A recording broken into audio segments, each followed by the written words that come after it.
league games they've played this season. Ulster make 11 changes from Connacht, and a sweep of big guns come back. There's an all-international front five. Remember, Eric O'Sullivan has now worn the green jersey. David McCann makes his first start.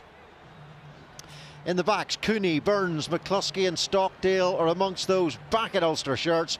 Stockdale features again at fullback. McCluskey makes his fourth start of the season.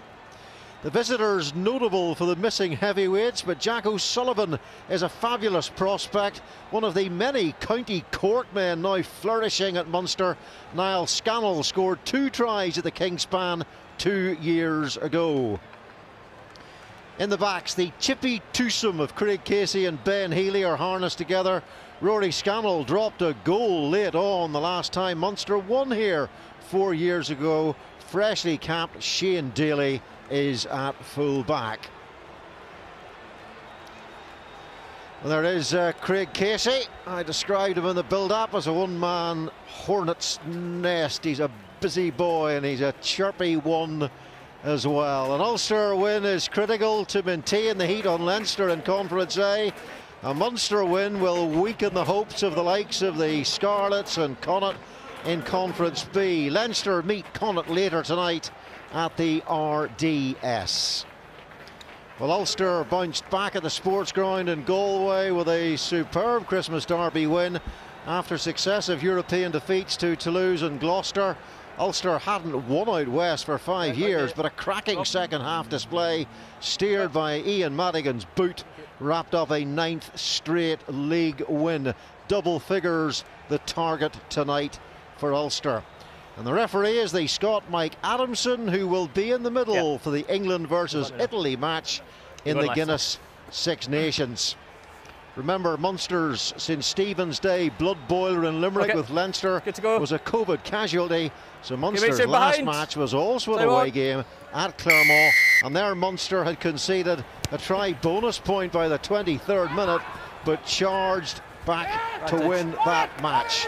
Another miracle match right up there amongst Munster's greatest ever European performances. Well, it was certainly Herculean and heroic, and now a repeat result is required in Belfast. And Stephen Ferris, the question is, have Munster brought a squad strong enough to challenge an Ulster side that has plenty of belt and braces, even though Henderson and Coetzee are not starting? Yeah, I think they've brought up a squad to compete for sure, but it's whether they can compete for 80 minutes, that's the question. But what an initial kick-off there from Billy Burns. Right on the money, and a knock-on from Munster, and it gives a really good attacking platform for here for Ulster. Get some impetus straight away into this match. Well, Don McFarland wasn't too slow to give Kyle McCall the hook last week in Connacht. Ulster conceding 3 penalties and a yellow card at scrum time in the first 20 minutes. I'm not saying McCall was responsible for them all, but he didn't come back onto the field. And Mike Adamson not blowing for a penalty straight away there. Now it's an all-international front row that Ulster are able to field now that Eric O'Sullivan has been capped. He came on for Cian Healy for 15 minutes against Scotland. Great experience for him. Rob Herring saw a lot of game time in the Autumn Cup and the wrapping up of the Six Nations. And of course Marty Moore in the tight head shirt has plenty of experience as well for Ireland, up against a rather less experienced front row with Liam O'Connor at loosehead, but Niall Scannell with 20 caps and John Ryan with 23 can do plenty of damage. We shall see. Set, hold. So John Cooney feeds and off goes Nick Timoney, try scorer last week against Connacht. That was a Coetzee style carry from Timoney. And here come Ulster, really working well, advancing straight away at this Munster defence. Now it's Cooney out to Kieran Treadwell, one of many players who played well in Galway last week. And here is Billy Burns, himself an international now. Stockdale for Matty Ray, smashed into touch. Matty Ray, a reasonably recent winner of Player of the Match against Benetton. There you go. Thought the big man might have fought harder off the sideline there, but nice to see Ulster something up their sleeve there. We're a wee bit unlucky. And Chris Cloughton in particular throwing himself about for Munster early on. Now Scannell, 2 tries on New Year's Day here for Munster against Ulster. A couple of years back, his first appearance of the season.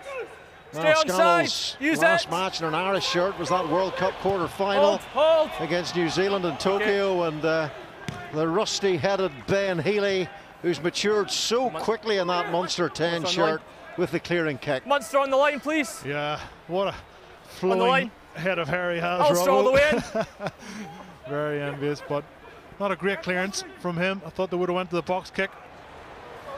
Ulster, the best line out in the Pro 14 this season. It's really improved because that was a set piece that struggled last season. So it's all Ulster so far with the pressure. They're getting the territory and the possession. Carried on by Dave McCann. Ulster already beginning to build a bit of steam and momentum here. Assist. And they get the penalty as well, and it's pretty adjacent to the posts. And Ulster might decide just to get that scoreboard moving in their direction here. I think you're probably right, Robbo. A lot of talk about Dave McCann before the show. Serious effort there for his first carry. First initial ruck was just a bit slow from Ulster, and just as I call, they're going for the posts. Hugh, the corner. Robbo, you probably have the stat many times of Ulster kicked for goal this year and penalties. It's a small handful, isn't it? Yeah, they like to go for the corner, and they also like to go for the tail when they go to the corner. 27 times Ulster have gone to the tail in the line out. They've been successful 96 times, and of course that's great ball to work off. Stop. And Sort Ulster, the numbers out, make sure you're back 10 as well. In recent times, stay 10. Have been very impactful from 9, you need to stay line 10 outs as well, close to the opposition line. Rob Herring getting on the end of a lot of those. He's got a very high strike rate as a try-scoring hooker.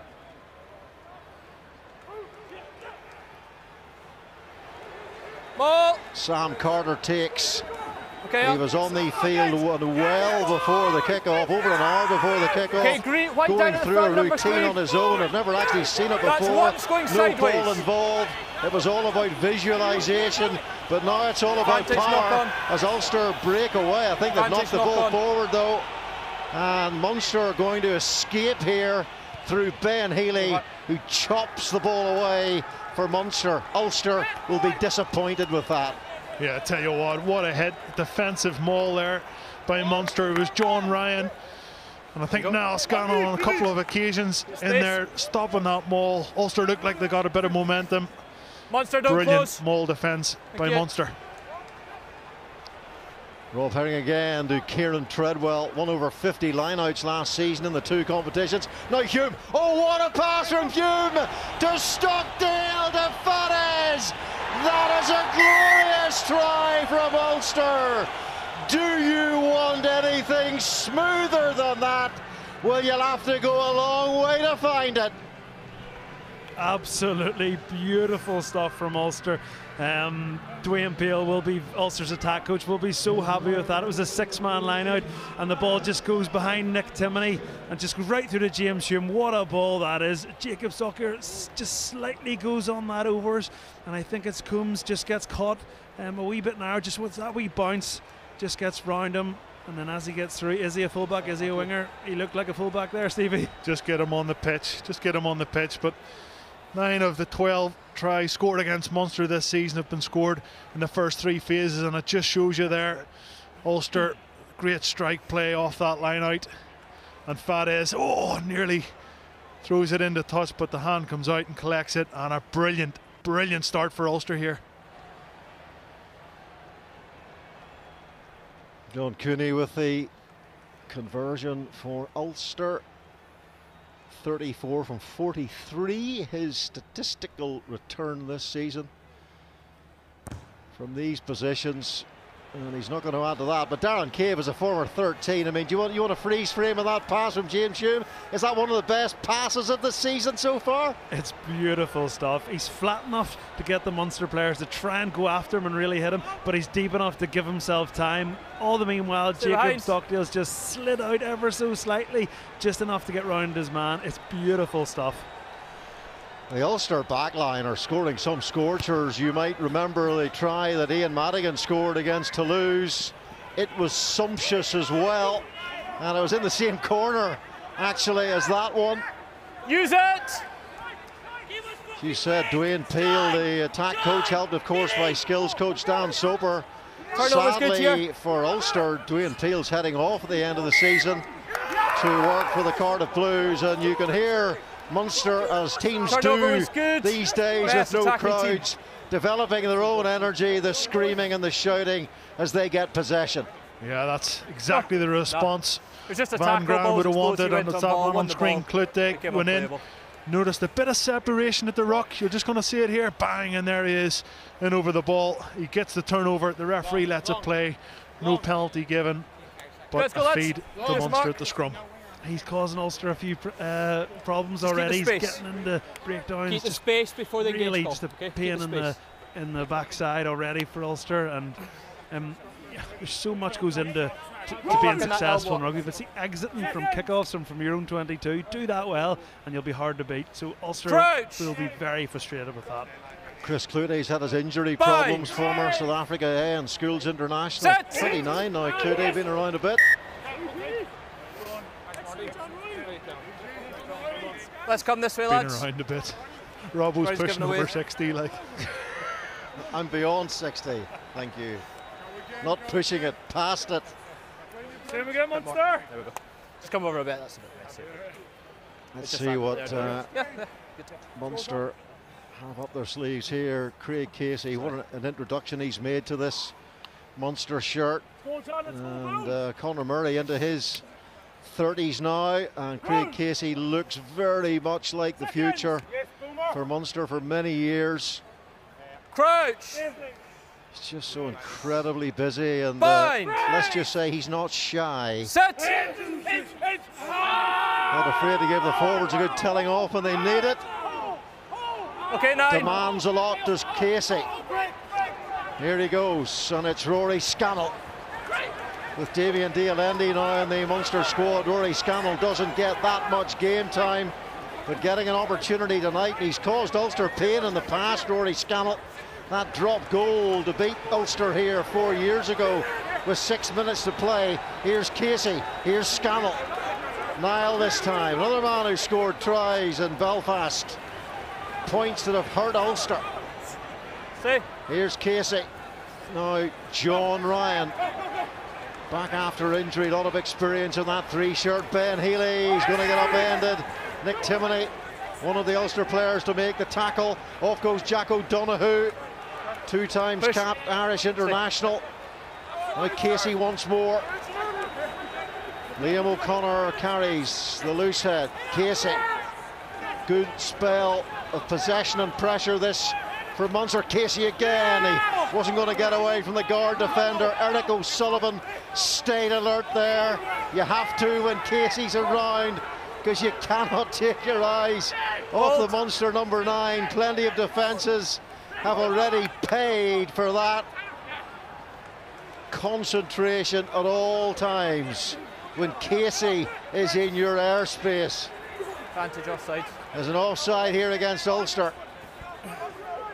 Vantage offside. Sam Carter, the Ulster captain, makes the striking tackle. Craig Casey, where's the ball? There it is. Now Scannell again.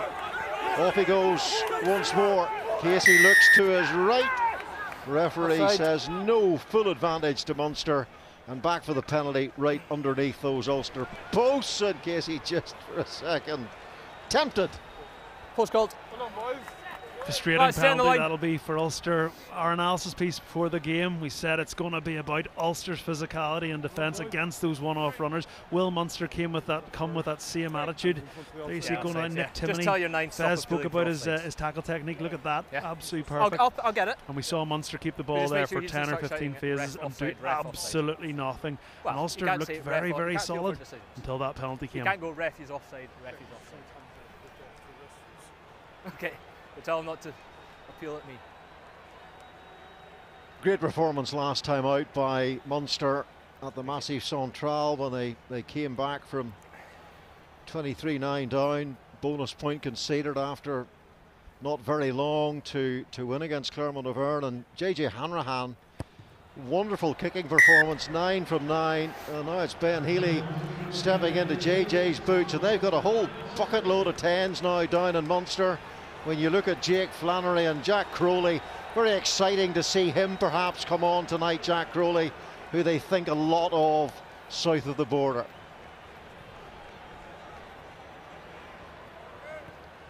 Timing. 3 caps to his name now. Billy Burns, first start for Ireland was against Georgia in the Autumn Cup. And again, the restart quite clumsy from Munster. Very cold on the fingers tonight out there. Temperatures to drop to -3 or -4 in Northern Ireland tonight. Beautiful evening for rugby, apart from the cold, very still. No rain. Timing. Dry and bitter would be the description. Here's Casey, taken by Jacob Stockdale, his 13th start at fullback for Ulster, and of course getting game time at fullback in a green shirt these days as well. Off goes Ethan McElroy. Already a try score, an Ulster shirt going onto the board against Zebra. That's Cooney for Billy Burns. Now Rob Herring pulls it back for Stockdale. Great pass for Faddis. There's space here for Ulster, and it was James Hume on the outside. It maybe wasn't quite as precise and as accurate as a pass as Faddis maybe should have delivered. Well, Darren could talk about this more than me, but just a bit more sympathy on the passing in general from Ulster. We'll just see it here, Darren. Yeah, I think Faddis does the right thing initially. I think he needs to pin the ears back. He tucks the ball. And then, yeah, I just think the pass, just when you're full speed like James Hume was there, not right where he wanted it to be. Lads at the rucks, when the ball's away, let go of anybody. We'll end up talking about all night. Jacob Stockdale in the middle of the pitch took that ball off Rob Herring. I normally prefer him on the wing. We've seen 2 examples of him tonight, getting into midfield, and he got that ball off Rob Herring. He zipped that ball through the air. Beautiful transfer. So part of his game we haven't seen a lot of, but we're starting to see him bring his wingers into the game. Maybe I'll change my mind. Maybe he's a fullback. I don't know. What do I know? 2 tries in his last 3 in an Irish shirt. Stockdale, he's had a bit of a dry patch try scoring wise for Ulster and Ireland. Too much weight. Stockdale scored a try here against Munster a year ago, which broke a barren spell of a year. Off goes Eric O'Sullivan. Now it's Kieran Treadwell. The latcher was Matty Ray. Cooney takes it out now. McCluskey, one of Ulster's key ball carriers in the middle of the field. Dan Goggin goes in to try and rip the ball clear, but again it's Ulster building some stress on this Munster defence. Oh, Billy Burns sees a hole in the gap and he's half through it. Here's James Hume trying to use a bit of footwork, taking on Finian Wycherley. Now Rob Herring, here's Billy Burns. Oh, there's so much space out there. This is going to be as simple as you like for Ethan McElroy. And how many assists does Billy Burns provide for Ulster when he's wearing that number 10 jersey? Oh, he just drops that ball onto the toe. Lovely weighted kick pass straight into the hands of McElroy, who finishes it with a lovely dive in the corner. He'll be glad to get on the scoreboard with that one.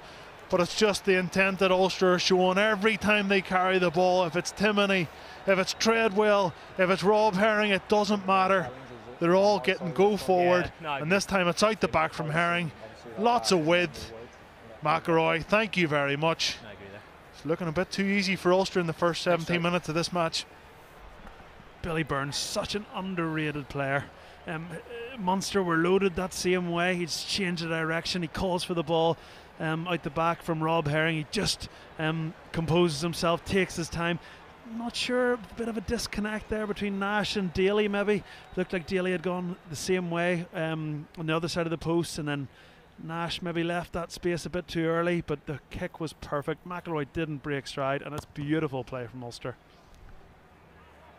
Great kick by Cooney. I've had this argument discussion before. For how long are you underrated before you're rated? Is that a rhetorical question? Kinda. You know, it is a good point. I've been banging the underrated drum for a couple of years, and now he's an Irish international, so maybe he's not underrated. Maybe he's just a good player. He's gone from unsung to sung at last. Billy Burns. Actually, last season there were 6 assists for tries from Burns, and a lot of them were beautiful little chip kicks like that. He's become an absolute master of that technique. Outside. I think that is fair enough to say. He's certainly rated at that aspect of his game. And here's a box kick from John Cooney, which is landing beautifully, really contestable. Ulster get it back, but they concede the Leave penalty. it! There you go. But it was nicely weighted from Cooney. Early tackle in the air. Early tackle in the air, says Mike Adamson. Really coming through the ranks. He'll be the first Scottish referee to take on a Six Nations game in 19 years. He handles England against Italy.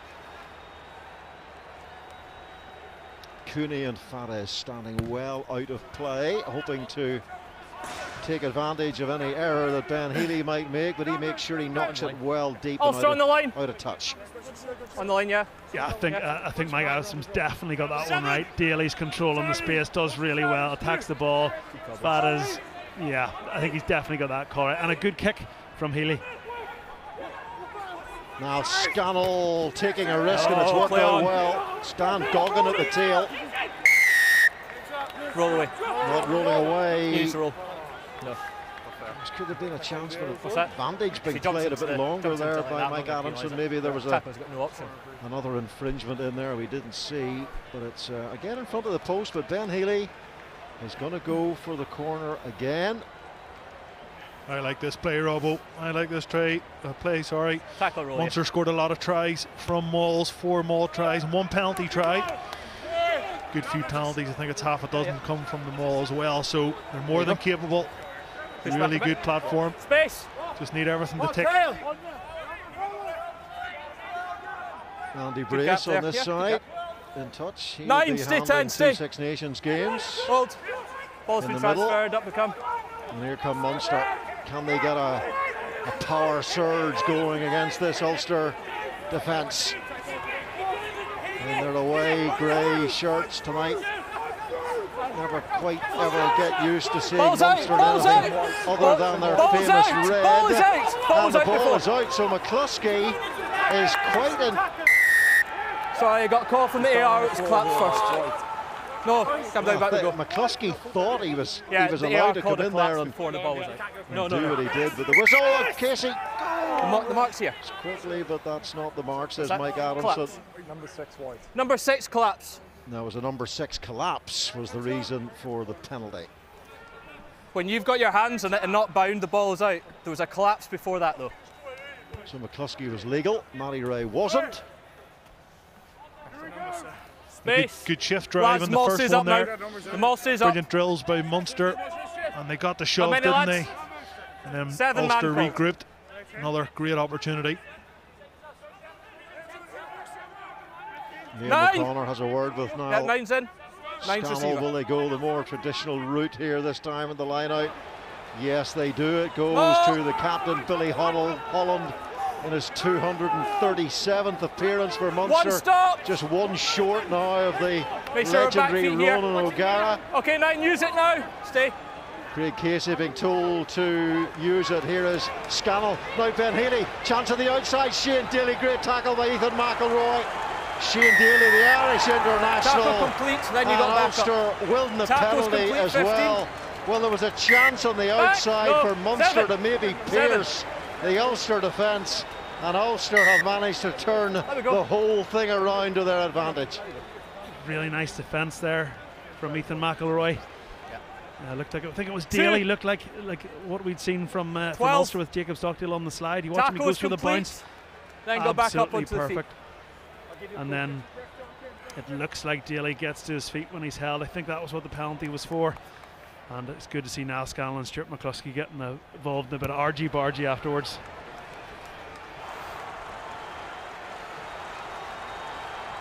Well, that could have been a try in the right-hand corner for Munster, but now Ulster have punched the ball deep into Munster territory. It was one of the highlights last week of Ulster's play against Connacht in the second half, was their punchy carrying but in possession, and also their tremendous defence.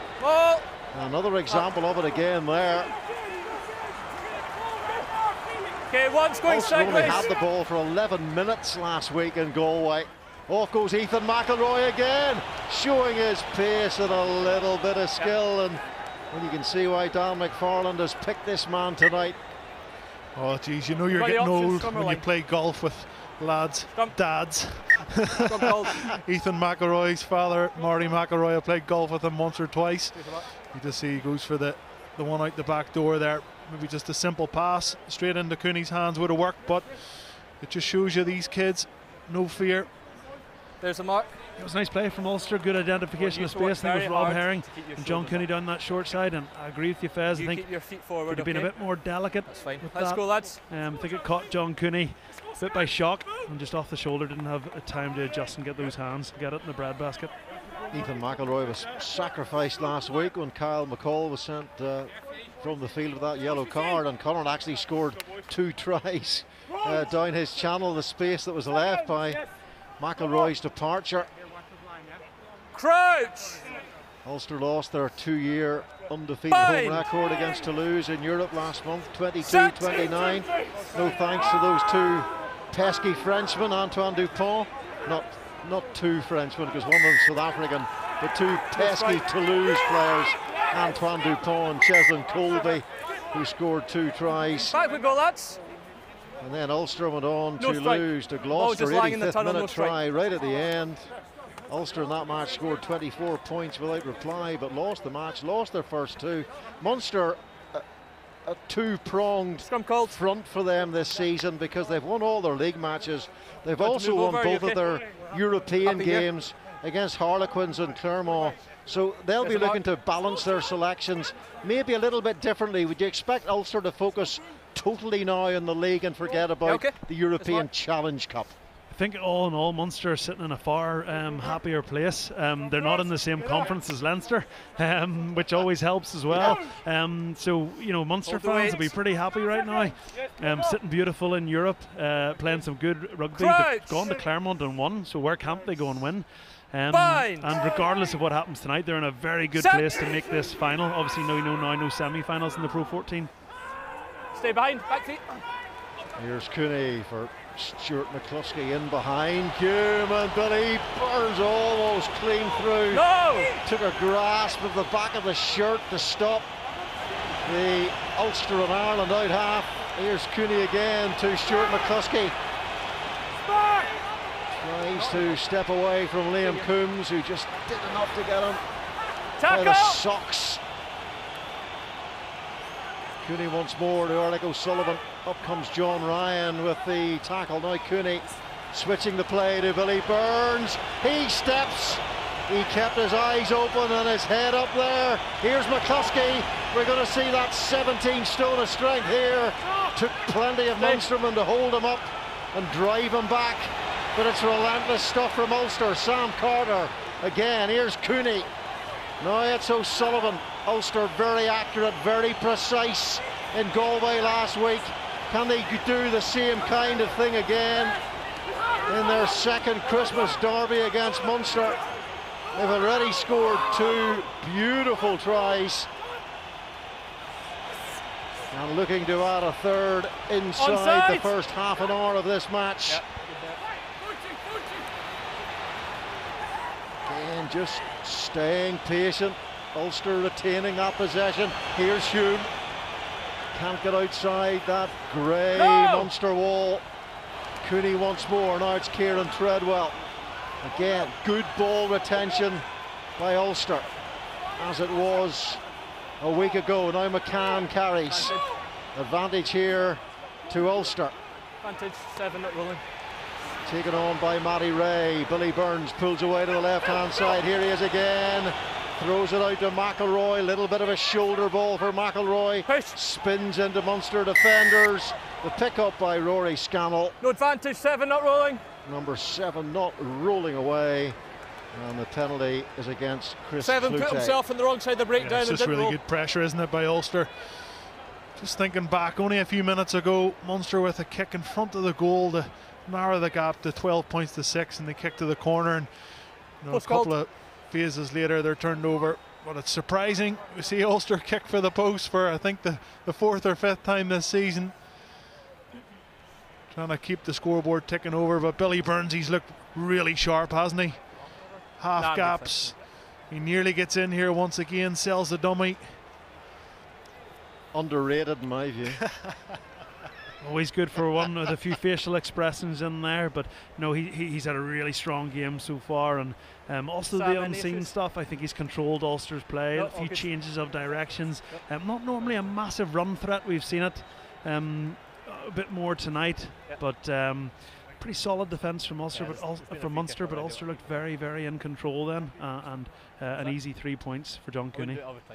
The Ulster beat Munster 38-17 in the Pro 14 in Belfast last Christmas, scoring 21 points in the 3rd quarter, 5 tries to 2. That was just after beating Connacht 35-3 again here in Belfast, scoring 5 tries to 0. Ulster lost just one of their 3 derbies last Christmas, 54-42 at the RDS, a game of 14 tries against Leinster. And last Christmas, Ulster 16 tries across the 3 festive games, picking up 11 match I just thought points, you put yourself there. and on target to win again here tonight at the moment.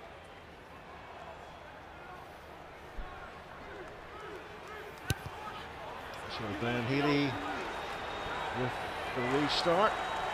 Remember the delights possibly of Jack Crowley to watch later on. Jake Flannery on the books as well down in Munster alongside JJ Hanrahan. So timing, it's outside. Plenty of options in the 10 shirt at Munster. Underneath it is Shane Daly. Very much on the anti-foul radar these days.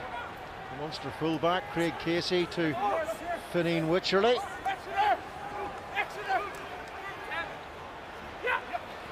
Casey backwards. Healy, who can't take it. The ball came fizzing hard and fast at him. Casey is well renowned for the crispness of his pass. Scannell to Healy, and outside from Goggin. Goggin scored 2 tries for Munster in a great win for Munster a few years back, 64 points to 7 down in Limerick when Munster scored 9 tries. Memory serves me, I think Darren Cave was playing in that one. Taken by Stockdale. Well played defensively by Stockdale, getting away from the Munster challengers.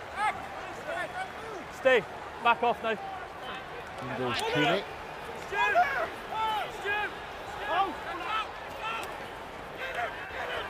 He's going to get hauled down here, and he's in a little bit of trouble. Can Ulster present the ball stay on side. just inside their 22? So Billy Burns goes in at scrum half.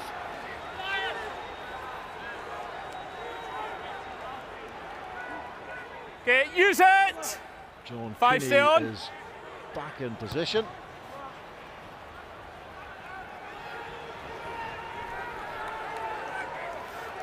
Always inside. Yeah, John Cooney just settling things down. He gets caught at the bottom of the rock, or just at the side of the rock, and had to take the ball into contact. Recycled, and a really good exit from Ulster. But a couple of great carries from Wycherley in the Munster team, giving them a bit of go forward. They need a bit more of that. Do you remember his mini fight with Johnny Saxon in the derby a few years ago down in Limerick? I think Johnny ripped Wycherley's blue head guard off in a hissy fit. Here's Casey. Oh, beautiful ball for Jack O'Donoghue. Lovely line, angle, pace. Had everything. That Ulster. Oh, they turned it over through Nick Timoney. No. That is brilliant work in at the breakdown. A sort of rolling, revolving turnover on the move. And Ulster looking to counter here. Now it's Hume. Remember his pass that led to that first try for Ulster. Stay here. Can't wait to see that turnover again. Jack O'Donoghue had done so well initially. Some of Ulster's defensive work at key moments has been a really high standard. Here's Cooney, who's underneath this one. Daly comes in, takes it really well. Shane Daly, the only man remaining who started against Clermont in Europe. Remember, Munster's St Stephen's Day derby against Leinster off due to COVID complications. Ben Healy, Goggin gets it away well. Had to, because McCluskey was bearing down. Here is Jacob Stockdale, said before the game that he does prefer to play at fullback, and a little crisp dumped away from him. It's nice hands from Dan Goggin again. We've seen him help get Munster to the edge a couple of times. I thought Nash, maybe it was probably the right call to kick. Maybe if he'd have carried it a tiny bit longer, might have been a little bit more space in there. But nice stuff from Goggin again. And unfortunately for me, Robbo, I do remember his 2 tries against Ulster and the plethora of points that went with it. And we've spoken a lot tonight about Munster out halves. A player who had a great game that night who we haven't mentioned. Joey Carberry, still a player to hopefully come back into this Munster team and potentially the Ireland team. Apparently Joey Carberry's been doing a bit of kicking, which is great news. He's had that long-term ankle injury. One stop. Stay here. But there's still no time frame for Joey Carberry's return to a Munster shirt, unfortunately. Talking of Munster's bucket load of 10s, there's another one, and a very significant one at that.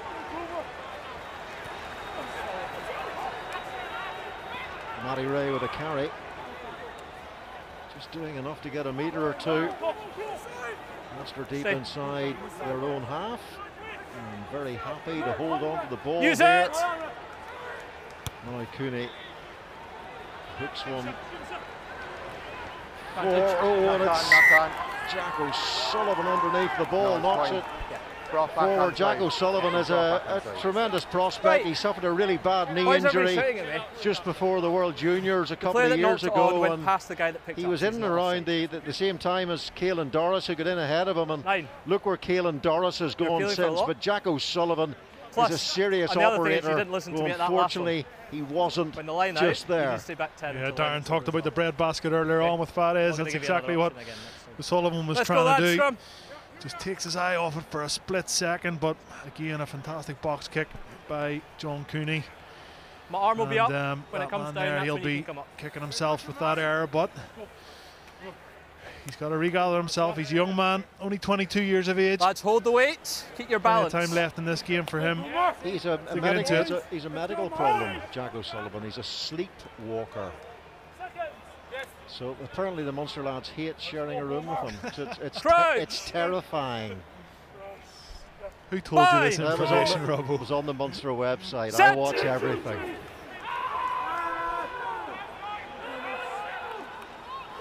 And Cooney, Billy Burns to James Hume. Beautiful little flick back again for McCluskey.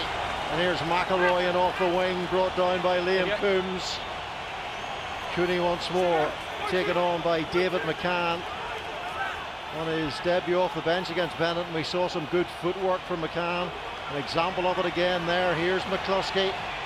Only his 4th start for Ulster this season, and Matty Ray's dropped it. Knock on by Ray. And well, Ulster makes so few mistakes. They almost come as a shock now when they're in possession, because generally Ulster's retention's been pretty good. Yeah, their ball retention's usually top drawer.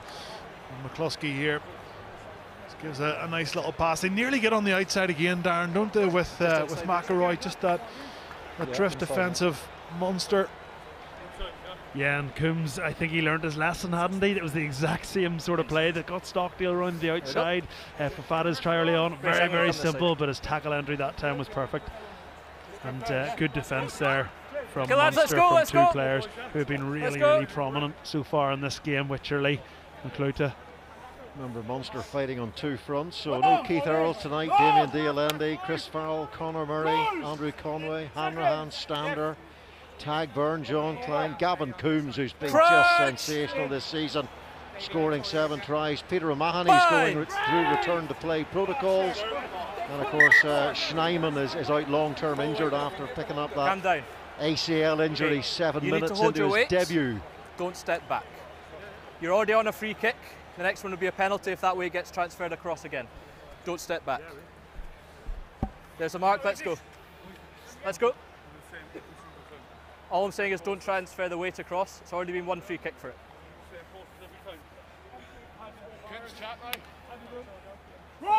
So the scrummage goes Munster's way. Ben Healy standing at 10. Back after a shoulder injury, was targeted by Harlequins in that European game, off the ball by Alex Dombrandt, got a yellow, and then I thought even more insidiously by Joe Marler, who hit him late, a no-look off the ball charge from Marler.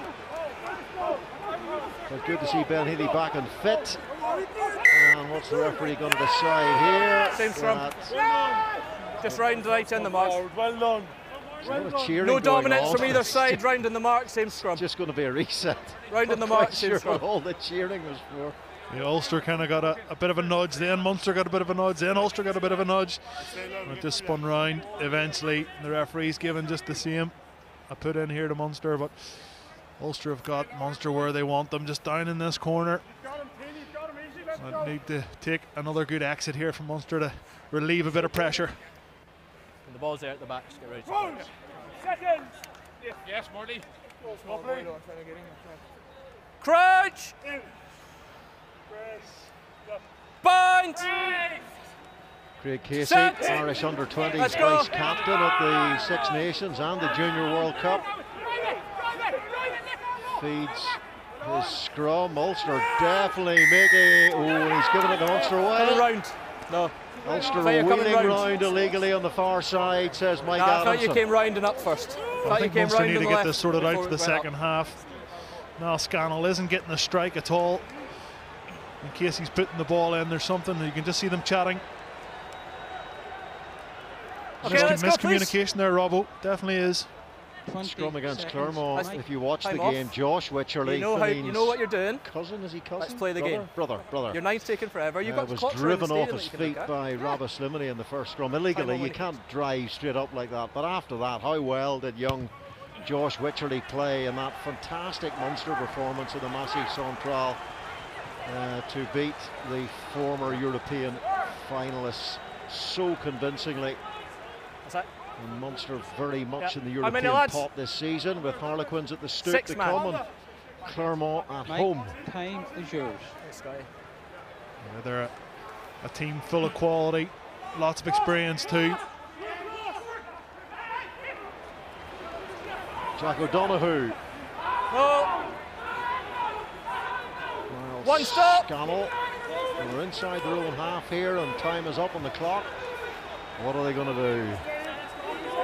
Take a breather or go for the points? Up to you, Mr. Casey. He says we'll take the break, and Craig Casey sprints off as fast as he could go for the dressing room. But it's Ulster who have the lead, and they've scored all of the tries in that first half. And what excellent tries they were as well. The first one was craftsmanship personified, and then Billy Byrne's little cross kick for Ethan McElroy. Ulster in charge. Well, there's serious concern up here on commentary, because one of the hardest men that Irish rugby has ever produced, Stephen Ferris, is complaining about cold tootsies. You poor wee soul. Need to get a warmer pair of socks. Between them, Ulster and Munster have won one trophy between them in the last decade. Munster clinching the league in 2011, and now we enter the second year of the Roaring Twenties. Will 2021 end the frustration for one of these Irish provinces in terms of silverware? Billy Holland, the Munster captain, leading his side out for the second half, where of course they trail 2 tries in the first half for Ulster. Remember, it's only a few months ago since Ulster appeared in the final of this competition, going down to Leinster at the Aviva Stadium, who beat Munster in the semi-finals for the third year in a row. And the new format this season, with the Rainbow Cup coming in, means there'll be no repeat of that decider. Munster looking good to win Conference B. A final rehearsal tonight this might be, maybe not. Leinster fans would say, get over yourselves, fellas. It'll be 4 in a row for the boys in blue. Stephen, do you think it will? Or do Ulster or Munster have the cojones to win this league? I think they have the cojones, of course they do, but next week's fixture, if Ulster can get over the line tonight against Munster, then there'll be so much riding on next week's game for that top spot in the conference. But I tell you what, it's hard to back any team against Leinster, especially in the Pro 14. Well, I was doing my maths last night. Ulster could actually win all 16 league games, including 2 matches against Leinster, and still not top the league and make the final. Because Leinster, when they win, are inclined to win big and win with 5 points. So Ulster most definitely could not lose both of those matches to Leinster. They're expected to play them again in round 14. Those fixtures have not been 100% confirmed yet. So obviously at the moment still a massive amount to play for in these 2 conferences. Munster at the moment looking good to top their particular conference. You would suspect that the Scarlets, who won last night, and Connacht will be the other contenders there. Now Scannell with the carry. Here's Casey once more, runs into Treadwell, who's just back from a 3-week suspension due to a headshot against the Scarlets here. Arguably Ulster's poorest performance in the league so far, despite the fact that they still won it with a bonus point, and that wasn't one of Rory Scannell's best kicks. Yeah, he'll be disappointed with that. A guy who, you know, 12 months ago, 18 months ago, he was a real key player for Munster. One of the first players on the team sheet in the strongest Munster team, and then they go and get the checkbook out and sign Dialande. Cooney, Billy Burns, McCluskey at pace, always hard to stop when he comes onto the ball like that. And paging Bull, here's Hume, was set up really for the tackle by Dan Goggin. Here is Rob Herring, good carry from the Cape Tonian. James Hume. Some doubt today about the Lions tour going ahead. Decision will be made in the next month or 6 weeks, you would expect. Here is Burns. 7, stop! Good take by Coombs in the air. Hasn't seen much of the ball as Liam Coombs, one of the growing number of West Corkians in this Munster squad. Off goes Wycherley, Finian Wycherley, and sets it for Casey. K9, use it! Munster away wins this season. Clermont, Scarlets, Dragons and Glasgow. One of those coming in Europe. Billy Burns takes the ball, and that looks like a steal by Jack O'Sullivan. Really well timed by the Munster number 8. Here is Goggin. James Hume comes in, makes the tackle. Reads it well. Ulster looking to pilfer through Matty Ray. They've got over the ball again, have they? No. Yes, they have. Here's Hume.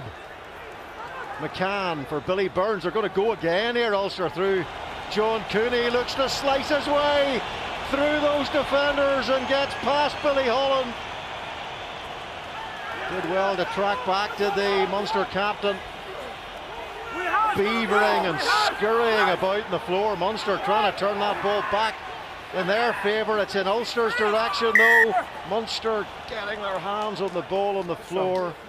And it will end with a put-in, I think. Oh, what a passage to play. Referee's letting it go, isn't he? Team going forward. A brilliant turnover in the far side by O'Sullivan. Then it was Rob Herring's turn a couple of phases later. But what tracking back by big Billy Holland. He played with him at under 20s, under 21 level, way back. He's still churning it out, and he gets back and he puts the tackle in, and Cooney. Then it's all a bit of a mess. I thought Munster had it, but The referee gives a scrum to Ulster's favour. Let's go, there's a mark. And a big difference, guys. I watched the two Welsh derbies last night. The Welsh derbies in general, so much kick tennis, the ball up in the air, back and forth, back and forth. Here tonight, both sides shoulders up, determined to play some rugby. Yeah, I think it's a very interesting point. The Welsh teams are very vocal about how they want more Anglo-Welsh fixtures, and they seem to, at times, but they're not delivering the goods against each other, against the Irish teams, against the Scottish teams, so I'm not quite sure what it is about those Welsh regions at the minute. There goes our chances of ever getting a free holiday in Wales. Anyway, off goes Hume.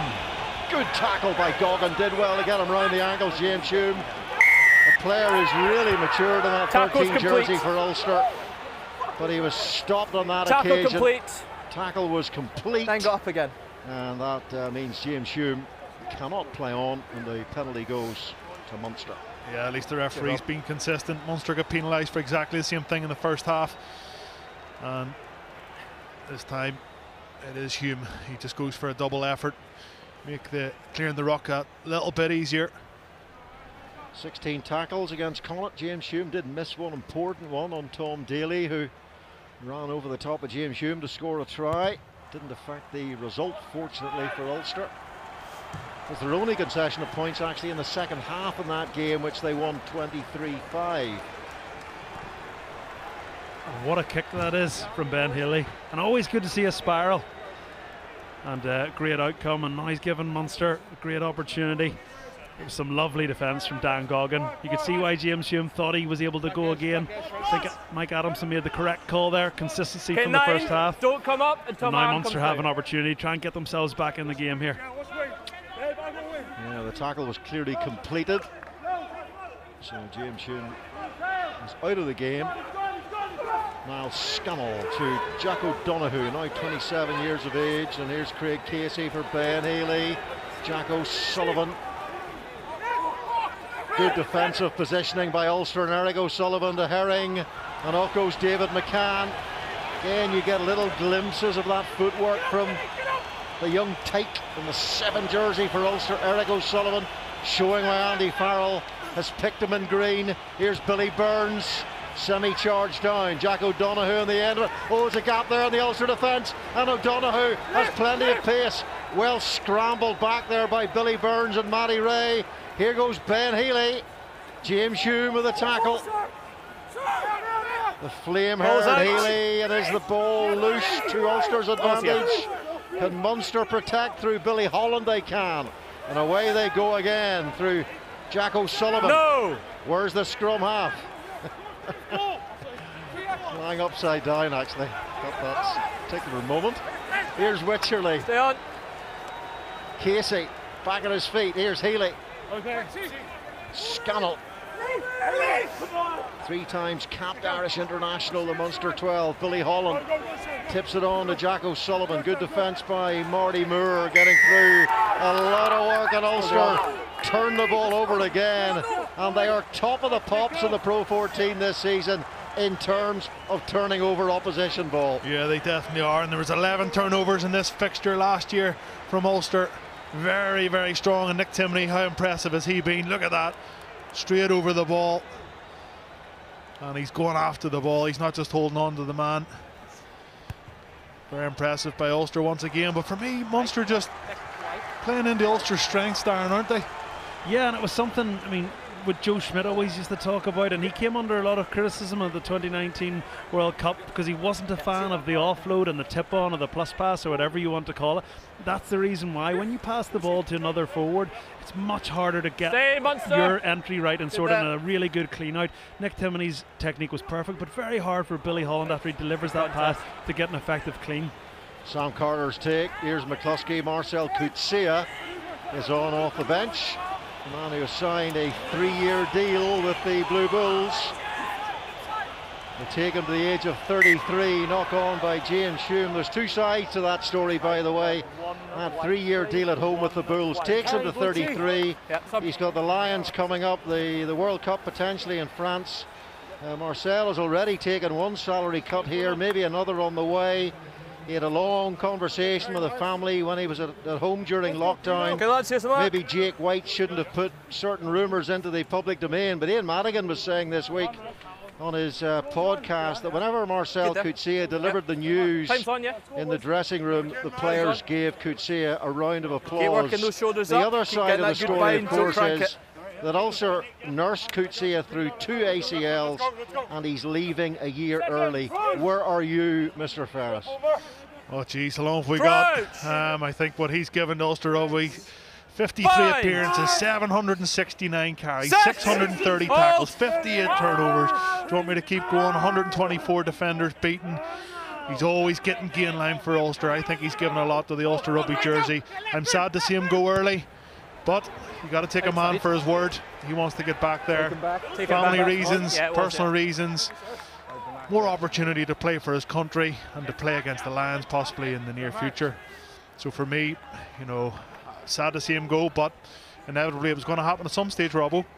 Well, Johnny Petrie, the CEO, said he was deeply frustrated, entirely player and Bulls driven, not driven by funds or the RFU. But can you blame a man who gets a 3-year deal, a really good 3-year deal, back in his home country, on the cusp of a Lions tour, a World Cup, as the South African sides return to competition in the extended Pro 14, now Pro 16.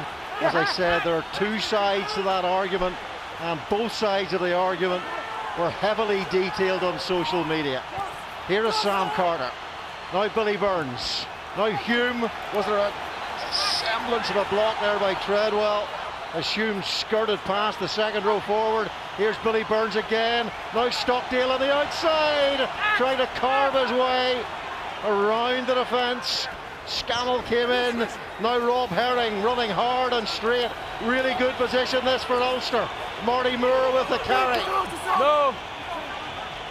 James Hume, chance outside now, must be Fares. Can he get the handoff in? Ball's exposed, ball's exposed.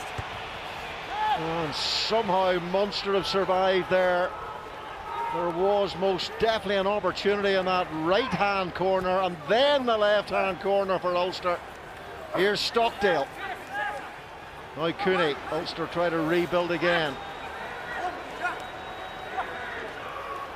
Stay on side. Cooney just flicks it on to Callum Reid, who makes his debut.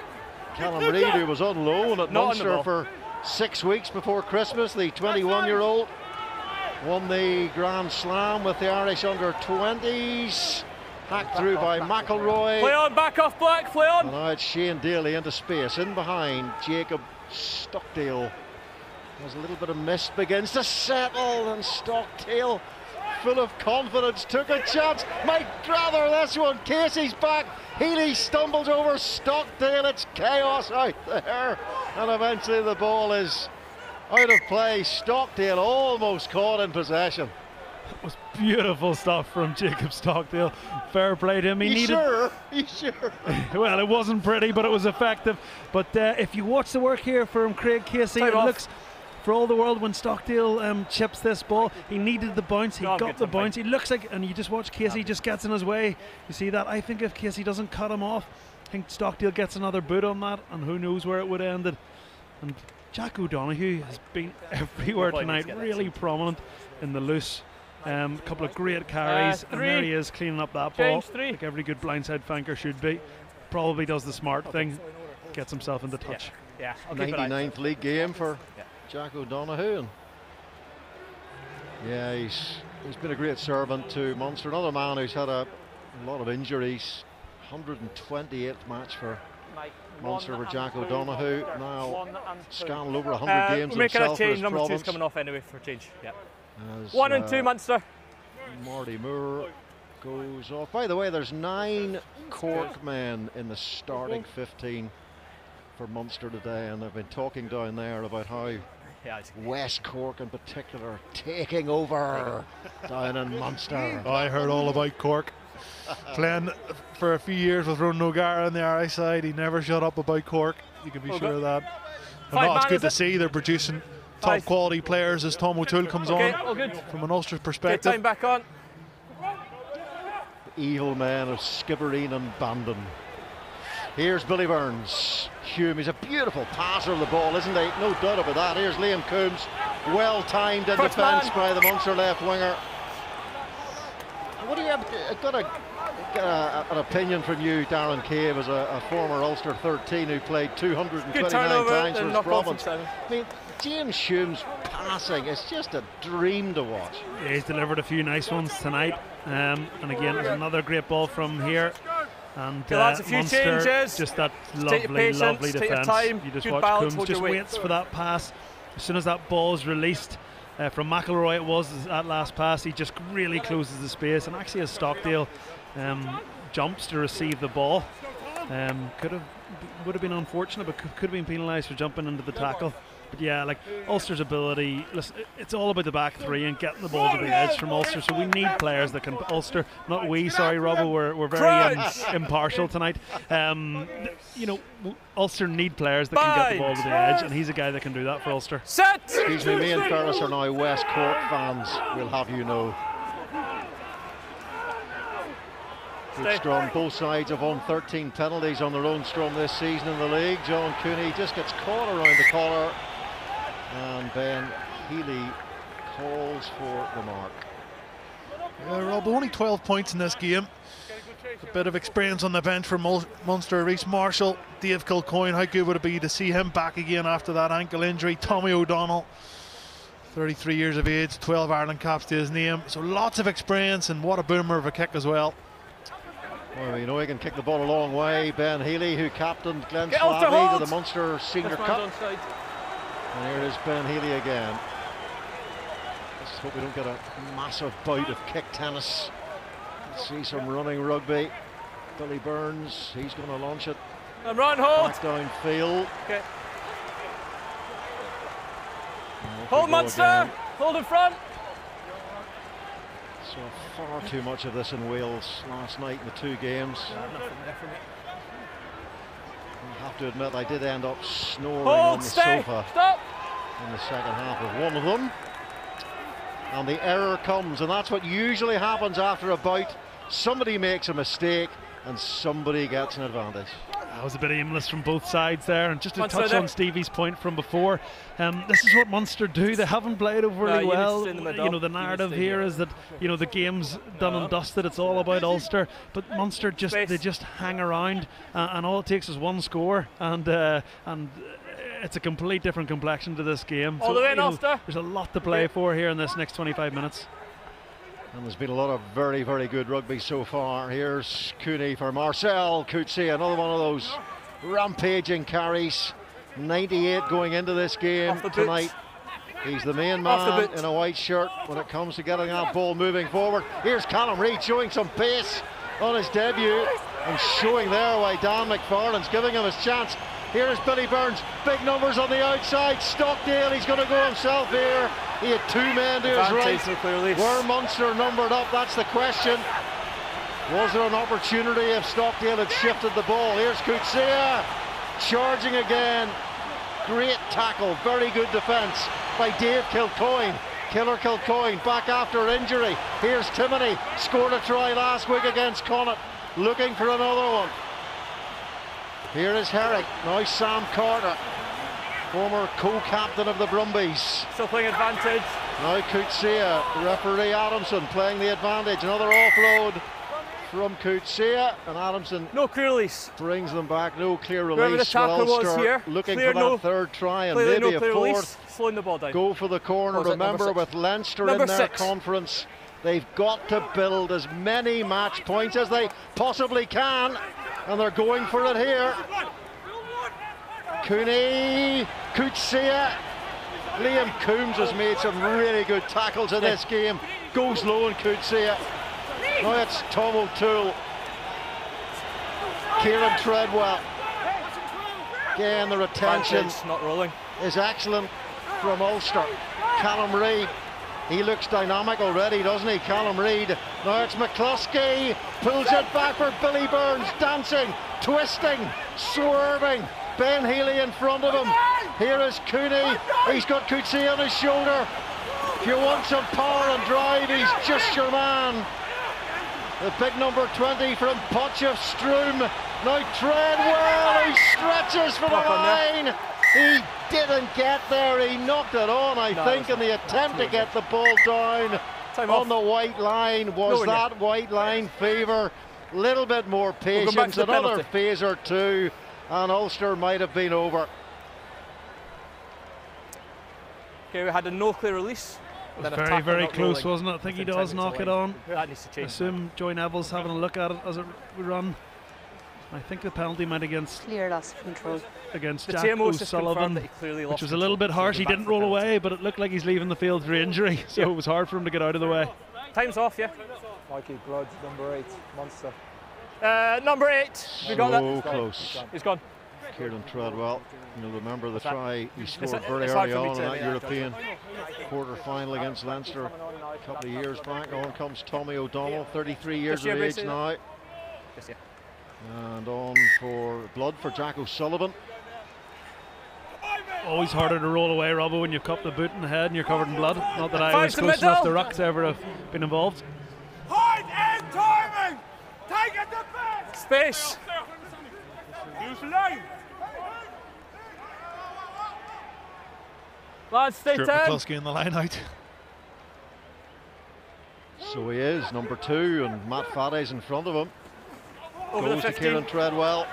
Advantage. And it's brought down by Munster.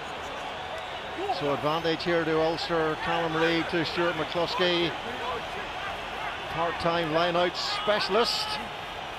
Here is Coetzee, shoulder driven in hard to those Munster defenders. Here's O'Toole, latch on from Herring. Need quick ball here for Cooney. Are they going to keep it tight or will they go wide? Ethan McElroy flapping like a seagull on the wide outside. Here is McElroy looking inside for support. But the referee, you remember, was playing the advantage. You've clear and he's going to the pocket for the yellow You've fallen card. straight to the ground. And it's collapsed them all. So Munster down to 14 men. The good news is that Mike Adamson has remembered to bring his cards, because Nigel Owens, Nigel Owens forgot his last night. Would you believe? He put his hand in his pocket to card one of the Welsh fellas, and it wasn't there. And Billy Holland goes, so this is a real chance now. 20 minutes to go. Ulster really in need. You would feel, they've got to get the victory, but another 2 tries for the bonus point. Remember, Leinster have played 7 matches in the league, and they've scored 5 match points in each game. It's hard to know. I think if one of those penalties is in between the 15s and it's just a clip over the post, it's hard to say no to it. Get yourself, from an Ulster point of view, 15 points clear, 3 scores. When it's a bit closer to the touchline, you can see that. Obviously, Billy Holland, just a stalwart for Munster in that front 5. He'll be one of the leaders of that maul defence. So you can see the logic behind just poking that ball in the corner again. Build the pressure, build the pressure. If you get that 3rd score, maybe the floodgates will open, and you have a really good chance. You've got 20 minutes to push on and try and get that 4th.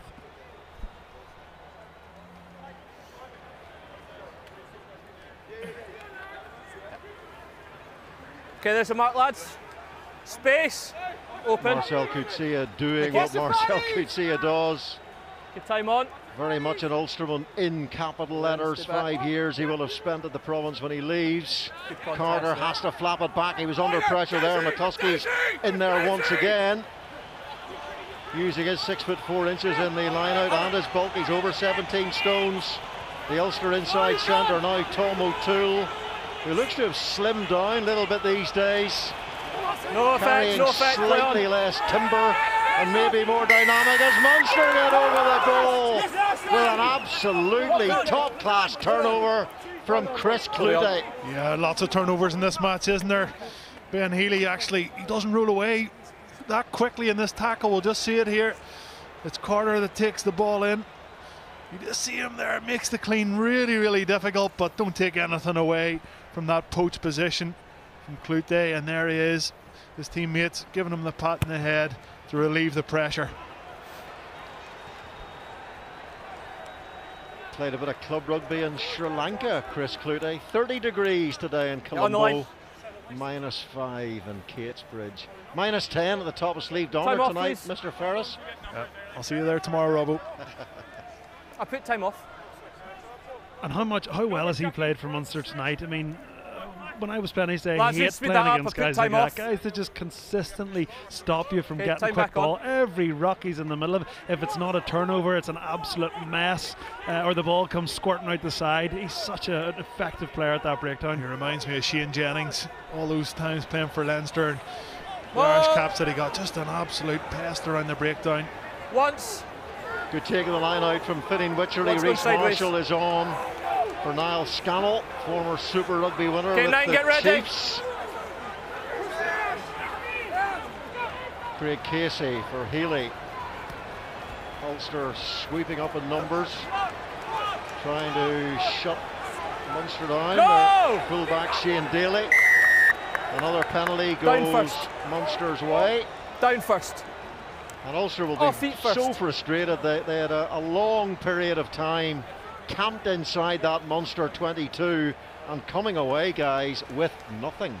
And this is what we said about Munster. Again, we had them dead and buried. I was talking about the Ulster bonus point, but they just hang around and they hang around. And again, You got your line I think out call ready? Mike Adamson's probably We're got gonna- that call yeah. right. Marcel Coetzee looked like he got on a bit of a poach.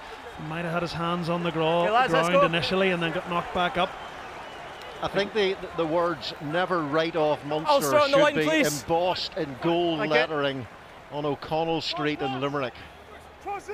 When we saw it against Clermont, try bonus point down after 23 minutes at the Stade Marcel Michelin, and they came back and won. It was on the line. one of the most heroic You stay on the line. performances in Make sure you come all the way. in Munster's Stay there. long, glorious European history. And that's why I think a lot of people have a bit of a soft spot for Munster, because they never roll over. That stand up and fight attitude. They're a great team to watch. The physicality that they bring. And here they are up in Belfast on a freezing cold night, and they're very much in this game, and another penalty coming. Well, don't be surprised to see a spectacular Munster fight back here, and you can see just how pumped they are now, and surviving those pressure points from Ulster in their own 22 will certainly have helped to give them a lift. Yeah, just too high there. I think it's Carter just leaning his body up against Let's go, please, the lads. Munster rolling maul there. They got to stop it at source. He's going for the Post post. Interesting call, Darren. Flirted with going for the corner, didn't they? They had a discussion about it. I think might have been what happened was they looked for their captain to make a decision, realised he was in the sin bin, and it was a reminder that maybe just to knock a minute off the clock isn't the worst thing in the world to do here.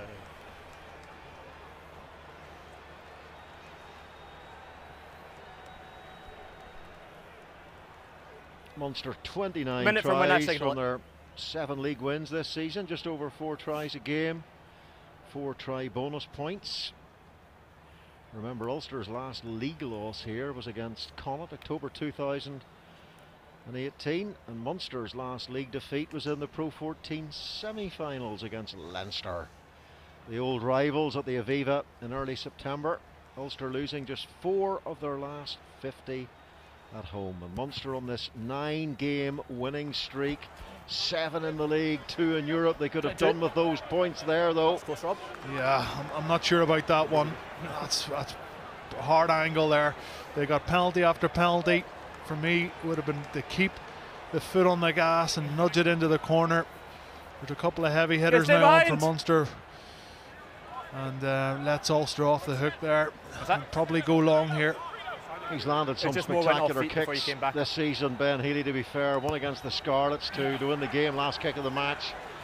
One from 55 metres. Here he is again against Stop. Harlequins in Europe. 20! Back! Cooney Andy's knocked on. gets the ball eventually. Didn't really challenge for it in the air, but he's got his hands on it. Off goes Tom O'Toole, spinning away. Such an improved Advantage over for the player. knock on. Another of the Ulster men who's been in the Andy Farrell focus. McCluskey to Hume. Here's Stockdale. Clute comes in. Goggin with a little bit of help. Ball's exposed. And in goes Casey. Turnover's good. Ball's exposed. Brilliant again at the breakdown by Munster, getting their hands on the ball. They've been so alive and alert in those situations, They haven't given Ulster any space or time to breathe at all. And now Goggin. Daly. Tommy O'Donnell. Irish international Ben Healy. Scannell, beautiful pass. And Ethan McElroy, the ball is chipped over his head. Across comes Matt Faddis. He needed the bounce there. The ball is knocked forward by Ulster, and here they are again, deep inside their own 22. Nice attack from Munster. And good to see Dave Kilcoyne back on the pitch, first game since August, and he'll be licking his lips. And good to see him getting a nice pass in there. And look at this ball from Scannell right over the top. Nash doesn't break stride. Definitely the right option to kick him behind, and it's always the way with those chip kicks and a lot of kicks in rugby. If it bounces, a lot of the time, it's the same. He's in front of the it's ball, a good so outcome. If it doesn't bounce, it's a bad kick. So he's made the right decision. Decent execution. Very hard for Faddis to deal with. He's run about 60 metres from the other side of the pitch, covered well. And now Munster with a great attacking position. Changes being made. There is Nathan Doak, the son of Neil Doak, the former Ulster scrum half and coach, now coaching at Georgia. Lads, you good to go? Nathan Doak was actually the mascot here 11 years ago to the day when Ulster played Munster. And Nathan Doak's dad, most famous possibly for once taking the wicket of Brian Lara, caught and bowled when he played for Ireland. Great to see his son Nathan getting his first start for Ulster. Well, it certainly is. Proud moment for the Doak family. Neil Doak, probably the windiest player that I ever played with, but he's still a good lad. And there's his son. Another son too, Cameron. He's at Wallace High School in Lisburn, so continuing on the rugby tradition in the family, and it's brilliant to see him win his first cap. And I would have said, you know, Neil Doak, probably one of the best coaches I worked with at Ulster, one of the best Ulster coaches of the professional era, I would say. So I'm sure Nathan, right from in nappies, has been getting a fantastic level of coaching around the house. So his skill set's probably better than anyone else on the pitch. Nick McCarthy's on for Craig Casey for Munster.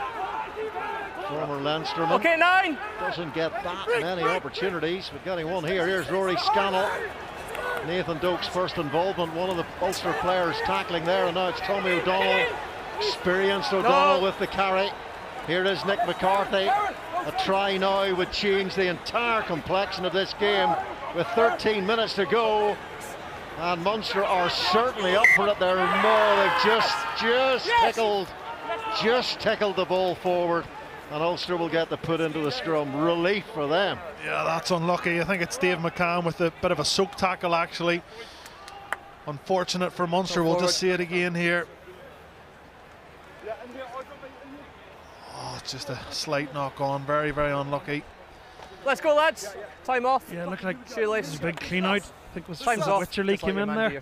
And I just think as he came in with that intent of that clean out, maybe just knocked the ball loose. Quite unfortunate. Good to see Dave McCann in the middle of it, making a nuisance of himself anyway. Okay, time back on. Water off. Former Ireland under-20s captain. That side that won the under-20 Grand Slam in 2019. He was actually on the bench.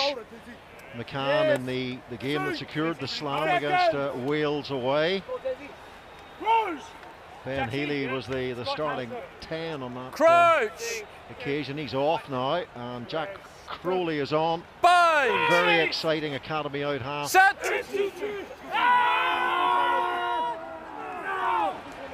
So Nathan Doak needs to do all the right things. Slightly floaty pass for Billy Burns to deal with, put his out half under a little bit of pressure. Billy Burns so desperate for that ball to drop. Love to see how Billy Burns manages that one. Young scrum half, and first involvement with the ball in hand. Number 3 wants to give him a kick up the backside at the same time. That must be terrifying. Debut for Ulster on your own line, scrum half. Okay, David time Humphries was playing, he would have just let it go over his head. Yeah, nothing to do with me, son. What are you talking about? There's 69 minutes on the clock, and he'd have been off the pitch already. Good take by O'Donnell.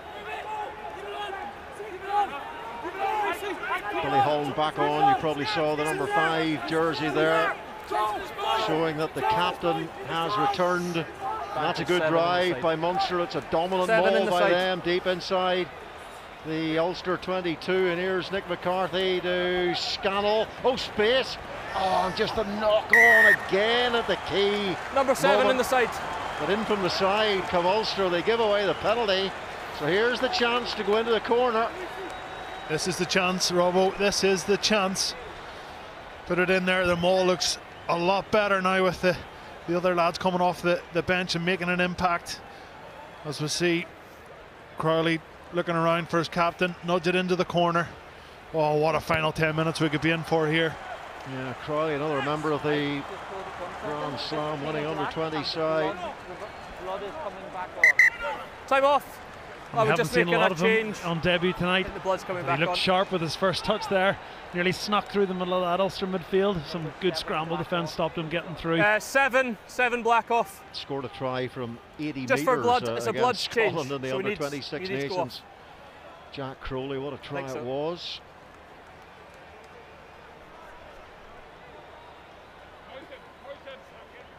Well, there's still time here for Munster. Okay, we all good. Into the final 10 minutes. Darren Sweetnam was on, the former Cork hurler. Okay, time on. Irish international. Shane Daly goes. And here go Munster again. Trying to get into the right gear, close to that Ulster line. Ulster driving them towards the touchline, towards the extra defender. Can Munster regroup here? A lot of big men in there driving in those grey shirts for Munster, refusing to relinquish the ball. Black to ground here.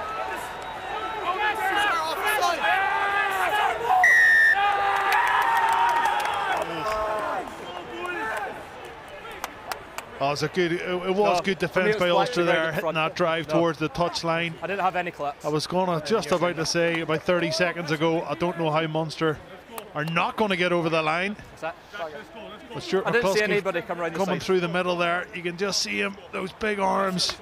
And in fairness, he is through the middle. And he doesn't have to roll away.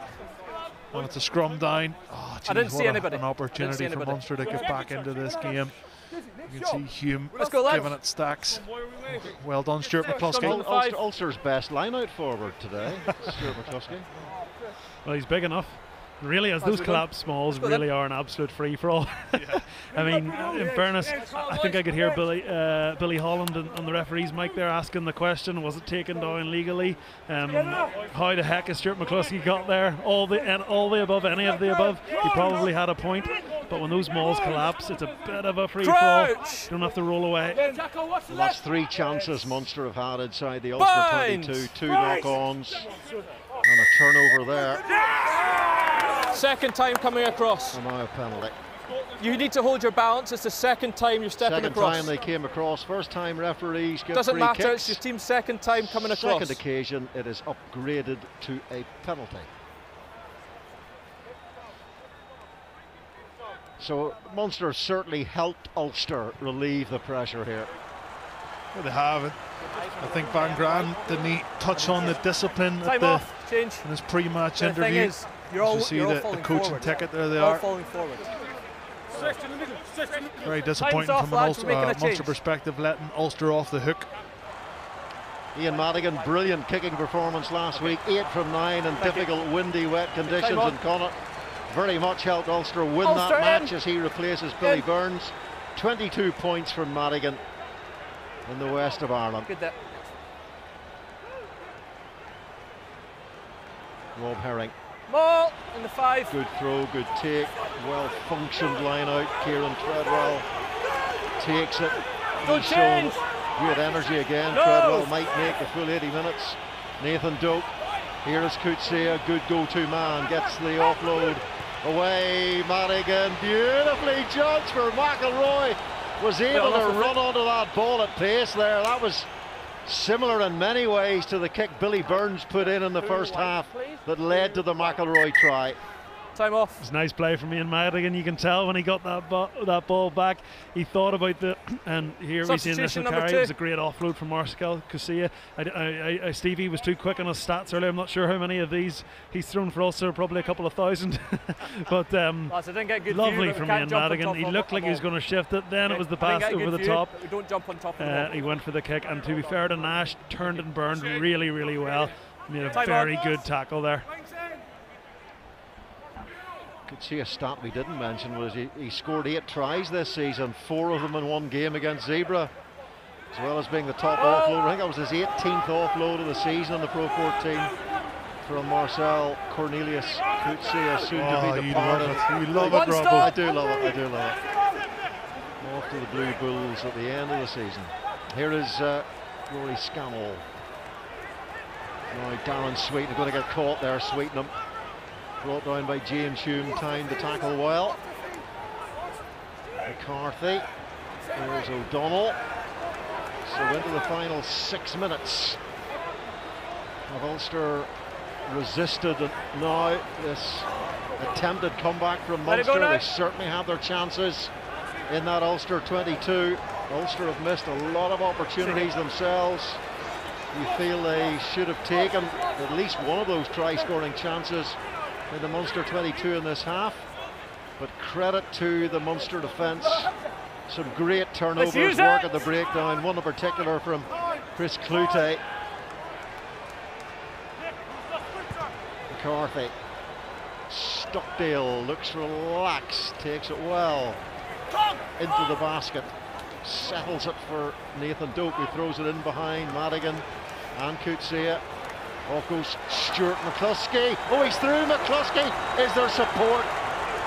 Here is Doak. Now McBurney.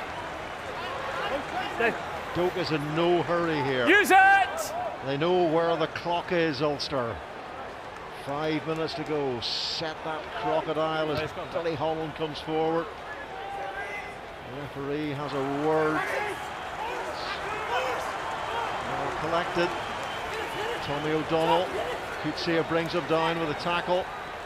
McCarthy thinks he sees some space. Has it gone too far? McElroy gathers and launches, and that is going to go straight out of play. Yeah, real bad mistake from McElroy there. I was just questioning why Munster on the 74th minute are box kicking the ball away, and then in the 75th minute they have it back and they kick again. Right, just wait, That's wait. why. Wait for that ball. For an Ulster error, but the clock is running down.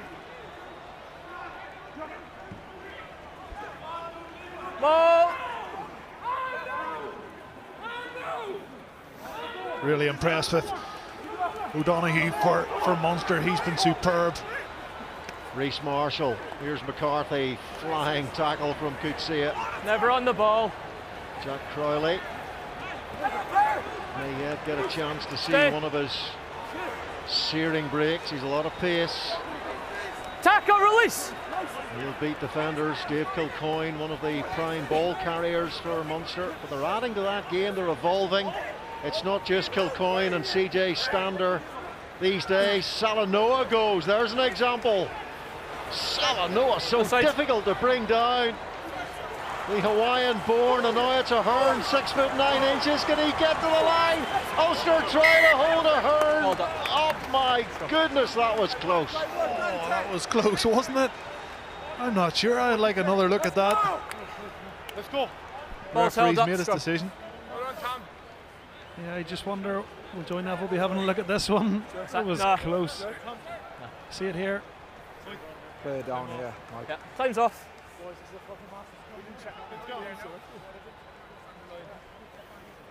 I had a clear hand under it.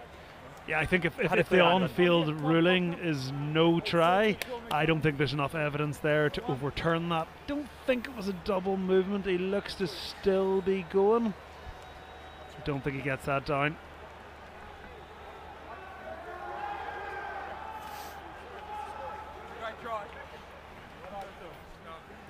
Great break by Roman Salanoa. Leinster weren't too happy when Munster came in and managed to secure that man's signature. There's an arm under. Born in Hawaii, not a night for the grass skirt. Well below freezing here in Belfast, but what a run that was of Samoan descent, and it was South Sea style carrying from Salanoa. Sure, boy, here. Good defence by O'Connor. Okay. And then Madigan doing some okay, lads, really good off, work please. in there, just to haul back Ahern. He was trying to use every inch of that 6'9" frame. Yeah, he's a big lad, isn't he? And he was very close there. And Salamona was nearly eating my words about Munster kicking the ball away when he went. Don't fall forward. And he looked like he was going underneath the sticks and buying Munster another sort of 4 minutes to have a rattle to go and win this game. No. Time off, lads. We do not need him. Either get on with the scrum or it's a free kick. No. Okay, make the change now then. Well, 2.5 minutes to go. 12 if there's a player points not the involved in difference, scrum, so we do not need to wait. they need two converted tries here. Oh, that's not good news. Jacob Stockdale is hobbling away. Okay, time Ulster on. have got Let's some go, big Mark. games coming up, particularly in the league. Yes, they might be out of Europe, but they need a fit Jacob Stockdale. Let's go, Cash. Not good. Ben Moxham comes on for his second Ulster appearance, made his debut against Connacht last week. Bind! Set! Let's go now. Stay close, stay close. Advantage. Advantage on the scrum. Loose head McCarthy, Crowley fires it out. But remember, penalty coming Munster's way. Loose head hinge. Gets a bit of scamper, but won't go too far. Back we go, but into the final 2 minutes. They need every single second here, Munster. Even if they score a try now and convert it, they've got to make a very, very quick turnaround. But they've got to do the first job first, and that's get that try to at least give themselves some sort of an opportunity. Ball's here. Lads onside! Stay on! Pick and go, trying to smuggle the ball over the line. Tommy O'Donnell is there. Off he goes, round the corner. Only got to hold Munster out for another minute, and victory will be Ulster's. 60 seconds, Mike. Timekeeper confirmed, 60 seconds to go. Munster have turned the ball over far too often inside the Ulster 22. It's going to be time off, number penalty. 16, no arm tackle. Went straight onto all fours. Need to make an attempt to grasp. Will it be a lads, yellow? Discipline must improve or somebody will leave the field. No, no yellow, just a penalty. Time back on. Reece Marshall goes hard and fast, driving towards that white line for Munster. McCarthy wants that ball, the little tip on, and over go Munster. So close again. White bodies all over grey and the ball, and they manage to hold Munster up again. Well, as we wait for the scrum, very quickly, guys, who's your player of the match? Yeah, well, there's been a few. There hasn't been anybody really that stood out individually. But for me, I know I've played golf with his dad, Marty McIlroy, a few times, and it's not because of that. But young Ethan McIlroy is my Guinness Pro 14 player of the match. He's been very sound in defence and obviously got himself on the scoreboard as well. Definitely one for the future. Ethan McIlroy, Guinness player of the match. I'd be impressed if you said you played golf with Rory McIlroy. You need, if you stay close, just a couple of occasions. Oh, you know. right. Crouch. Okay. Not as much as Darren Cave has. Bind. Rory McIlroy played golf with me, Robbo. Set. Hold. Okay, Munster into the red numbers. Too late to win this one, unfortunately. They just can't do enough Line from behind here. the ball. This will be the final act of the game. Good scrummage by Munster. Another penalty comes from Mike Adamson. It's going to be a yellow card this time. Munster, of course, looking for the bonus point here. That's the only thing they can now achieve from this. No, the scrum came up. No, the scrum came up. And one side's 100% record had to go this evening. It's going to be Munster's, and the man who goes to the bin on his debut is the 21-year-old Callum Reid. Scrum, time off. For me, that's a penalty try all day long. You don't need to yellow card anybody. Munster were driving towards the line, and I think Billy Holland asked the referee that question after this. You can see it. Just let this go for another 4 or 5 seconds, and Munster will walk over the try line. Why does the referee blow that up? 14. I'm just not sure. I'm sure the Munster fans are asking exactly the same question. Penalty try, in my opinion. And it's a shame for Callum Reid on debut. Both sides. He's been prominent in the loose. I think credit to the Ulster management for getting him on the pitch. They had other options, and it's just question marks. Is he getting the reps in training? He's probably 4th or 5th choice in that Ulster. At the minute, he's up and coming, and I'm hearing great things about him. But if you're not getting those reps in training, if you're not in that top 2 or 3, it's hard to improve. So great to see him get a game tonight, and he has had a decent game, but that's a shame for him to finish it like that. And this Munster scrum is looking powerful. No sign of Jack McGrath at the moment. The loose head shirt for Ulster. Bind. There they go, Sullivan back Set. on. Hold. So Nick McCarthy feeds. We're going to get the drive again as they stride. Well, it just goes down. It's going to be a reset, not a penalty. Jack O'Donoghue saying he hinged referee. He even did the actions. Had a good game, hasn't he, Jack O'Donoghue? He was in the 2020 Let's go again, lads. There's the mark. Lads, keep it square, nothing to the left. Lads, keep it square, no side steps. Still time for a few Keep more. this nice and tight. Keep this in. And he is a great player, punches well above his weight, great line out forward. Great player for Munster. A lot of competition in that back row when they're at full strength. Crouch!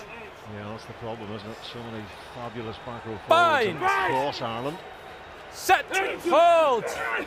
Let's go 9. 9, stay behind the ball. McCarthy. Let's go. No. They're all lined up on the left-hand side. The Munster attacking phalanx. Is there space out there advantage for Liam Coombs? It's another advantage. Little flick on the inside, and over they go through Darren Sweetenham, who gets the try for Munster. And the men from the south do finish on a high, and they will leave the Kingspan Stadium with something in the back pocket, a point to their name. It was a great snipe there, wasn't it? I think it's Nick McCarthy. And Darren Sweetenham, some good backing up the ball lands in his hands. Much deserved for Munster, and I think they'll, you never send lambs to the slaughter, but 14 changes and 1 positional change. Here we see it again. Oh no, it comes off Tommy O'Donnell. I wonder does that go forward? Yeah, Joy Neville, the TMO, having a look at that. Just hold. See if there is a knock on in the build up here for Munster. The TMO's just having a look, just checking. I do not need you, you go away. It's about getting the right angle here. Just make sure it comes off hand. The ball is flicked inside towards Tommy O'Donnell. There's O'Donnell. Does it come off? O'Donnell forwards there. Nothing clear and obvious. Nothing clear and obvious. Like the TMO's look. Stick with the on-field. Nothing clear and obvious. Try stands. And we know what that means. That means justice has prevailed. And I was just saying, I think it's much deserved for Munster. I think it's been a close game. It's been a 1-score game, and a bonus point. I don't know if they'll admit it publicly, but 14 changes, 1 positional change as well. So they've changed their whole team. They had no game last week. This is a good result for Munster, and for Ulster, it's a win. But a bonus point would have been nice. Jack Crowley with the conversion. Very tight scoreline at the end. Ulster beating Munster by 15 points to 10 in this New Year's derby, and that is Ulster's 10th successive victory in Conference A. And my goodness, Ulster have a huge game next week when they travel to the RDS to play Leinster. But there's your confirmation. Ulster 15, Munster 10. Well, Stephen, Darren, Ulster scored their 2 tries in that game fairly early, and they were tremendous tries, real top quality, both of them. But how disappointed will they be not to really truly kick on from that and get a try bonus point win? Well, I think you maybe got to give credit to Munster in that second half. They didn't drift as much. Was saying to Darren just after half time, they seem to be getting off the line a little bit harder, shutting that space off, shutting Stockdale off. I think it was Coombs with a couple of brilliant tackles, Calvin Nash with a couple as well in the outside channels, and as much as Ulster threw at them, you got to give credit to this Munster team for sticking in there, and they never go away. They deservedly got themselves a bonus point. Ulster might think that they let maybe a point slip at some stage in that first half, but a great game of rugby, Robbo. Really, really good game of rugby. Not that much kicking, and brilliant spectacle once again for the Pro 14. And for Ulster, it was just when they kicked to the corner and Billy Holland was put in the sin bin, sort of 20-25 minutes left. That was it. That was the opportunity. All in all, I was impressed with Munster. They didn't do a whole lot wrong. They made one sort of defensive error off a set piece. It was a beautiful attack from Ulster, but you know, if Munster are better organised there, make that tackle, you know, they've conceded a try off set play from nothing. And outside of that, it was a very, very level game. Yeah, that's a good point. You know, Ulster were missing a few, yes. Ian Henderson, of course, Sean Reedy, who's been one of the top players of the season, John Andrew, who's been tremendous this season as well. But you look at Munster, you know, Earls, Dialendi, Farrell, Murray, Conway, Hanrahan, Stander, Tagburn, Klein, Coombs, O'Mahony, Snyman. You know, this is very much, well, you wouldn't want to call it a Munster second string, because there's too many good players out there to call them a second string. But it was certainly a long way from being their strongest side, and Ulster have managed to beat them. But Munster incredibly competitive from first whistle to last.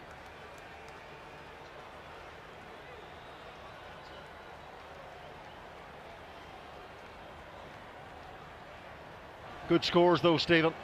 Yeah, it really was. Ulster started brightly, didn't they? Fades with the first one, and dropped on a sixpence off the boot of Billy Burns for the player of the match, McElroy, who was full of energy all night. He really was.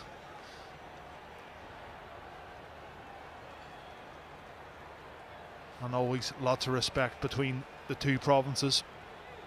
A bit of a shiner for Jacob Stockdale there as well. Not good to see him, Robbo, walk off the pitch a little bit gingerly.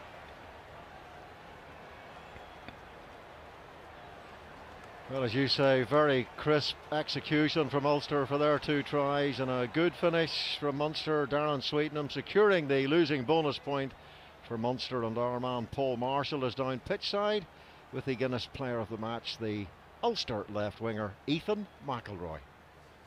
Ethan, you're the Guinness player of the match. Sam Carter will present you with your medal. Ethan, you've made a few appearances this year. Just how did you enjoy that and getting a man of the match tonight?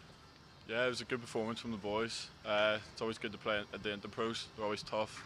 It's good to play at home again. And yeah, it was a tough game as you let them in at the end there, which was a bit disappointing.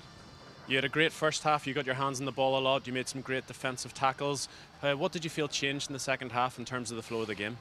There was probably just a few momentum swings there, just with a few mistakes, myself included at the end there with the kick. So yeah, just a few mistakes led them to get a lot of momentum into our half, and yeah, got over in the end. And it's your first season getting some experience with the senior team. Just how much are you enjoying it and all the competition that's in the back three? Yeah, it's great to get some minutes. I know there's a lot of injuries, so got to keep putting my hand up to hopefully retain a place in the team, and yeah, it's good. And Leinster next week, it doesn't get much bigger. Just how much would you love to be involved in that? Yeah, of course. It doesn't get much bigger, especially at the RDS, and there's a lot on the line for that game with points and how this season's working out, so looking forward to that one. Well done this evening, Ethan. Well done. Cheers, appreciate it. All good.